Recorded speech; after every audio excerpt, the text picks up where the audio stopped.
Indian government ने recently announce किया है कि वो MRO हब बनेगा। तो बेसिकली MRO हब होता क्या है? तो maintenance, report and overall industry होती है। जो भी हमारे एयरक्राफ्ट है उसको मेंटेनेंस के लिए जहाँ भी जाना पड़ता है रिपेयरिंग के लिए, वो बेसिकली MRO हब होता है।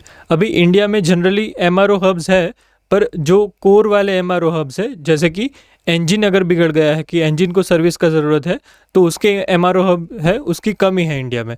तो इंडिया एम कर रहा है कि 2030 तक वो $4 बिलियन का जो है वो MRO हब बन जाए। तो अभी ये सेंस क्यों बनता है इंडिया के लिए?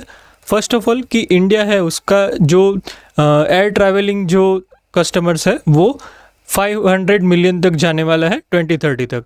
तो अगर ज़्यादा लोग अगर ट्रैवल करने वाले हैं तो जो हमारी एयरलाइंस है उनको एयरक्राफ्ट भी ज़्यादा चाहिए होगा, और MRO हब बनना उसके लिए सेंस बनता है। फिर कितने ज़्यादा लोग, फॉर एग्जांपल जो लास्ट ईयर था हमारा, तब एयरलाइंस ने अप टू 1300 एयरक्राफ्ट्स है उसका ऑर्डर किया था। तो इसका मीनिंग ये है कि इंडिया का जो एयरलाइन इंडस्ट्री है वो भी काफ़ी बढ़ने वाला है।